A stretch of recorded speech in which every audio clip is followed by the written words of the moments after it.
Alors, là, on revient au point 2. Souvenez-vous, au début, on avait 6 points. Pourquoi cette méthode marche? La première, c'était l'ordre d'apprentissage des tables, l'ordre logique d'apprentissage. Le point 2, la technique de l'ascenseur.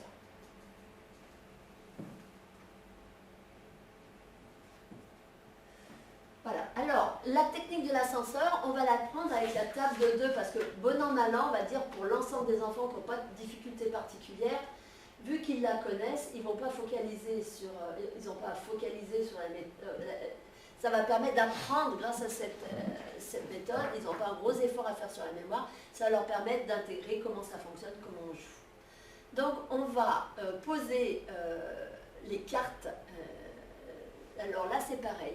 Selon les enfants, il y en a qui vont préférer manipuler sur un tableau magnétique avec des petits aimants qui sont des coccinelles, des petits plots dorés ou n'importe. D'autres vont préférer travailler sur la table ou par terre même.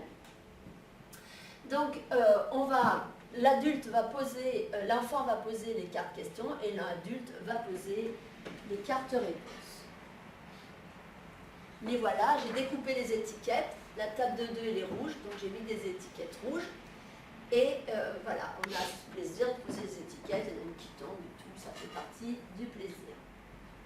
Et puis, l'adulte et l'enfant vont lire ensemble. Donc, on va partir. Alors, je leur dis, tu sais, quand j'étais petite, moi, j'avais appris la table avec une chanson.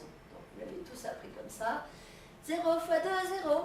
1 fois 2, 2. 2 fois 2, 4, etc. Et on arrive à 9 fois 2, 18. 10 fois 2, 20. Quand tu arrives là, il faut relire. 10 fois 2, 20. 9 fois 2, 18. Voilà. Et on remonte. Et en fait, là, nos enfants aujourd'hui, c'est vraiment des enfants de l'Internet, c'est des enfants qui travaillent sur les ordinateurs non-stop. Ils ont l'habitude des tableaux. Et là, on va imprimer une image dans leur ordinateur, si on peut dire. Quand cette lecture est suivie, je leur dis, tu sais, quand tu te promènes en ville la nuit avec tes parents, quand il y a des bâtiments, les fenêtres, elles ne sont pas toutes éclairées. Il y en a qui sont éclairées, d'autres qui sont éteintes. Et bien, on va faire pareil. Alors là, c'est encore un moment plaisir. On enlève le plot, on tourne l'étiquette. Alors, on va laisser éclairer, éteint, jusqu'en bas. Et on va relire. À chaque fois, moi, c'est un moment magique pour moi, parce que du fait que les étiquettes sont laissées telles qu'elles étaient, et qu'il y en a une sur deux qui est, entre guillemets, éclairée, l'enfant va se mettre à lire avec vous la table. Alors parfois, on peut entendre qu'il y a un facteur qui n'est pas trop là. Alors je vous montrerai comment on fait. Lecture, donc on descend et on remonte. Avec des enfants qui sont très dyslexiques, très dyscalculiques, je vous avoue que je ne vais pas le lire qu'une fois. Je vais le faire en boucle 3 fois de suite. Je dis on va le faire 3 fois de suite. Ah, j'ai oublié quelque chose aussi.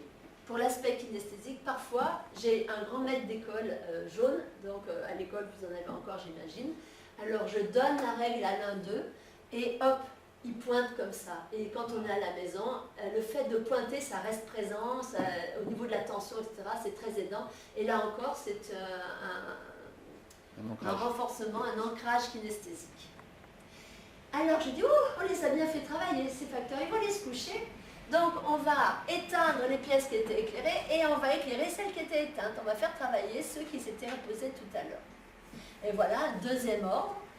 Et nous sommes repartis, l'adulte et l'enfant, à lire tous ces facteurs. Arrivé au dernier, on le relit une deuxième fois et on remonte. C'est un deuxième ordre. Quand c'est terminé, voilà, je dis, tu vois, il arrive quand même un moment dans la nuit où, dans le bâtiment, ça dure peut-être pas longtemps, mais hop, tout est éteint. Alors maintenant, tout est éteint. Et on va refaire cette lecture en descendant et en montant ensemble. Si chemin faisant, un facteur coince. Il va coincer à la descente et pour pas qu'il recoince à la remontée, on décale la carte et on la laisse visible. Et puis, une fois qu'on a fini, cette fois, je ne le dis pas, mais le travail de l'informaticien est terminé. Maintenant, on va aller voir s'il a bien travaillé et on va aller commencer à aller rechercher un peu les données. Donc, vous observerez que le 10, je l'ai caché, je l'ai retourné, mais l'enfant, voilà, on va le laisser décaler c'est qui lui permet de créer encore un ancrage. Et on va poser les questions, premier paire, deuxième paire, troisième paire, quatrième paire, voilà, tous les paires d'abord, et puis qui correspondent à l'ordre 1, c'est-à-dire à l'ordre quand on avait éteint les premières fenêtres, les premières lumières, et puis après, premier impair, deuxième impair, troisième impair, etc. Quand l'interrogation, là, s'il faut y rester, on y reste, on y reste. Le but, c'est 9 semaines, on s'en fiche. Ce qui est important, c'est que l'enfant connaisse ses tables. Et on va ni le pousser, ni le tirer, on va aller à son rythme. Comme ça, il n'a pas peur d'être, il n'est pas en situation d'échec ou de réussite. Il est en train d'apprendre. Des fois, je leur dis, mais je te vois bien tout peureux là pour l'école, mais tu as peur de te tromper à l'école? Ah oui, mais on va à l'école pour montrer qu'on sait tout, ou on va à l'école pour apprendre? Ah oui, je vais à l'école pour apprendre. Mais dis-moi, quand tu as appris à marcher, tu as marché les premiers jours que tu as voulu? Non. Quand tu as voulu parler, tu as parlé une belle phrase du premier coup? Mais non, tu as commencé par faire des bruits, puis tu as commencé par dire une syllabe, et puis après deux, et puis après un mot. Bah, pour l'école, c'est pareil. Au contraire, trompe-toi beaucoup au début. Et plus tu te trompes, et plus vite tu sauras apprendre. Trompe-toi beaucoup. Et au début, je crois qu'il ne faut pas qu'on ait peur de prendre beaucoup. Donc, quelque chose qu'on commence, prenons le temps de faire la chose, de faire le tour de la chose, prenons le temps de se connaître, prenons le temps de rentrer dans la notion, prenons le temps de mettre du sens, de manipuler, etc. Et après, ça file. Alors, quand l'ordre 1 est bien su, eh bien, on va laisser, et toujours laisser, même quand on fait les révisions, laisser la table. Parce qu'immédiatement, pouf, ça vient raviver l'image de l'écran qui avait été enregistré. Et on va demander le premier paire, le dernier paire, le deuxième paire, l'avant-dernier. On va faire ça.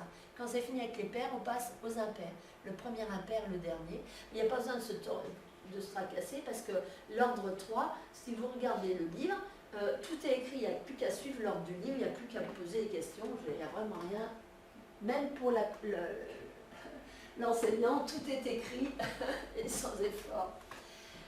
On passe au troisième ordre, donc quand ce deuxième ordre est possédé, on va demander maintenant le premier de la table, le dernier de la table, puis le deuxième de la table, et voilà.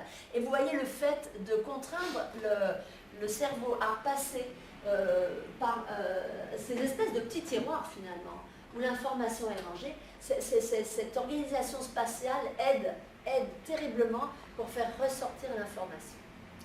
Et quand c'est fini, quand on possède bien cet ordre 3, alors on peut passer à une interrogation aléatoire. Donc soit on fait avec les tables, et du coup les tables su, on peut les facteurs qu'on a, les produits qu'on a demandés, on peut les poser sur la table. Si on est au tableau, on peut mettre une petite coche à côté, je t'ai demandé celle-là, celle-là, celle-là, celle-là, celle-là, celle-là. Là, je sais ce que je t'ai demandé et